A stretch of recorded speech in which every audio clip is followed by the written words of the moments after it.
여러분들이 기다리시던 FOMC가 드디어 막을 열었습니다. 금리를 동결하면서도 시장에게 약한 모습을 보고 싶지 않은 연준의 고뇌가 듬뿍 담긴 그런 하루였다고 말하고 싶은데요. 먼저 성명서 보겠습니다. 이 첫 번째 문장과 두 번째 문장이 모든 것을 다 했다고 생각합니다. 기존의 경제가 모더레이트한 페이스로 확정되고 있다, 이렇게 평가했는데 이거 하나 더 센 솔리드로 바꿨고요. 하지만 바로 뒤에 노동시장을 설명하면서 로버스트한 증가를 보이고 있다 해서 이 표현은 슬로우 다운을 꺼내들면서 하지만 리메인 스트롱, 이렇게 균형 감각을 줬습니다. 그러니까 경제를 바라보는 눈길은 상향하고 노동시장을 보는 눈길은 톤다운 하면서 첫 두 문장으로 지금의 복잡한 상황을 한마디에 다 담은 것입니다. 이 내용 이후 파월 기자회견과 연금해서 다시 말씀드리겠습니다. 이 연준 성명서에서는 다른 부분은 더 볼 게 없었던 것 같고요. 점도표입니다. 아직도 올해 연준의 다수 의견이 한 차례도 상향을 예고하고 있다, 이런 점을 분명하게 알려주었고요. 즉 우리는 언제든 금리를 더 올릴 수 있다, 이게 다수 의견이다, 이런 논리로 시장에 겁을 줬습니다. 내년 점도표를 봐도 대략적인 중위값을 볼 때 한 차례 인하 정도, 두 차례 인하 정도 그치지 않겠느냐, 이런 신호를 연준이 준 것 같고요. 문제는 이 6.0에서 6.25를 찍은 이 가툭띠를 찍은 사람이 누구냐는 건데요. 연준의 매파가 지금 몇 명이 있지만 가장 유력한 후보는 역시 닐 카시카리가 꼽힙니다. 이 정도로 찍어줄 분은 이분밖에 없는 것 같습니다. 얼마 전에 인플레를 잡기 위해서는 금리가 6% 넘게 올라야 한다, 이런 인터뷰도 한 적이 있기 때문인데요. 연준 입장에서는 블라드가 떠난 자리 걱정할 필요가 없게 됐습니다. 카시카리가 블라드 이상으로 살벌하게 해주고 있기 때문이죠. 자, 그리고 파월 의장 발언과 그리고 기자회견인데요. 오늘의 파월 의장 발언을 정리하면 이거 같습니다. 내가 데이터를 보고 얘기를 한다고 하지 않았냐? 제발 가정법으로 물어보지 마라. 그럼 내가 할 말이 없다, 이걸로 요약이 될 것 같습니다. 일단 파월의 기자회견에서 세 가지 정도 뽑아보면요. 1번 유가 안정 중요하다. 2번 실질 GDP 성장률 상향 조정되고 있다. 그리고 2% 중요하다. 이런 내용 제가 하루 전 영상에서도 말씀드린 부분이고 시장이 거의 예측했던 예측에 부합하는 그런 수준이었습니다. 또 하나 노동시장 완만하게 둔화되고 있다. 이 내용을 파월이 분명히 힘을 줘서 강조를 하고 있는데요. 이걸 앞에 그 연준 성명서를 연결을 하면은 이게 파월의 속내입니다. 자, 봐라. 노동시장에서 나는 보고 싶었던 데이터를 확인을 했다. 이게 둔화가 찍히니까 연준 성명서에 바로 이걸 찍어주지 않느냐.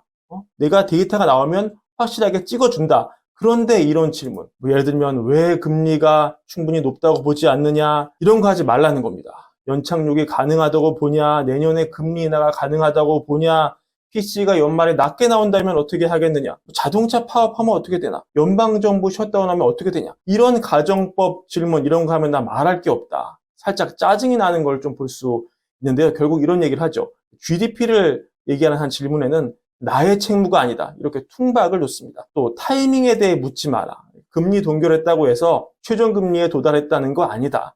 나는 우리가 먼 길을 온 것은 안다. 지금 실질금리가 중립금리를 웃돌아서 지금 상당히 긴축적인 것도 안다. 하지만 뭐다? 지금 나한테 필요한 게 뭐다? 간절하게 얘기를 하는데요. 설득력 있는 데이터를 보고 싶다. 이걸 거의 하소연을 하듯이 얘기를 합니다. 내가 하늘이 무너져도 신뢰할 수 있는 그런 데이터를 나조차 보고 싶다. 내가 무슨 금리를 올리는 악마가 아니고 지금 긴축적인 거 아는데 그래도 금리를 더 올리지 않아도 된다는 확신이 들려면 내가 확실하게 믿고 의지할 설득력 있는 데이터가 필요하다. 이게 오늘 파월이 기자회견 내내 기자들과 주고받은 선문답입니다. 하지만 파월의 속마음을 알 수 있는 중요한 네 가지 정도를 좀 뽑을 수 있는데요. 브랜베어 취지에 맞게 공평하게 비둘기 두 개, 매 두 개로 정리했습니다. 1번, 자연 실업률이 낮아지고 있다. 자연 실업률, 그러니까 물가 상승을 가속하지 않고 경제가 안정적인 상황을 유지하는 실업률을 말하는데요.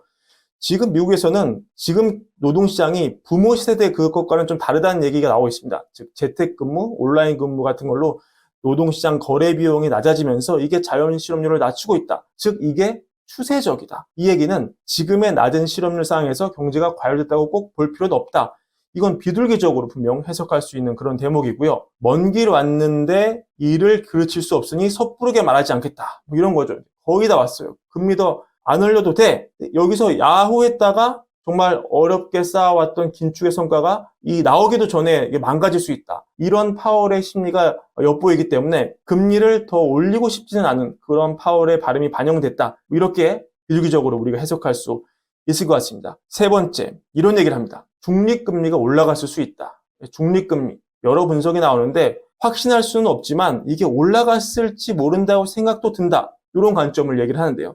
아까 실질금리가 중립금리를 상회한다는 파월의 발언과 조금 배치되는 부분이지만 이날 파월이 좀 왔다 갔다 하는 것 같아요. 하지만 이 발언만 떼놓고 보면 중립금리 상승으로 인해 우리 금리는 더 높아질 룸이 열렸다. 즉 매파적인 발언으로 해석을 할 수 있습니다.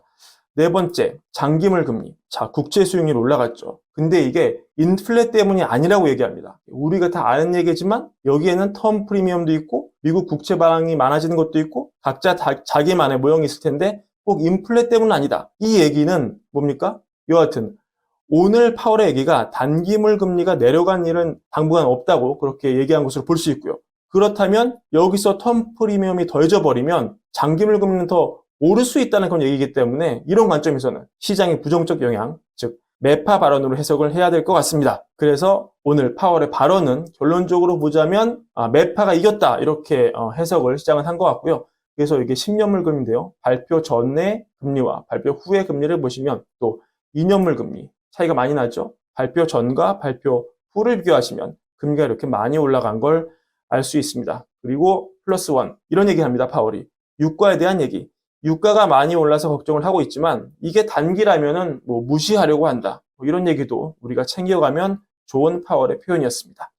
오늘 파월의 발언 그리고 연준 성명서 이렇게 정리를 해봤고요. 월거월부 구독과 좋아요, 사랑도 함께 부탁드립니다. 감사합니다.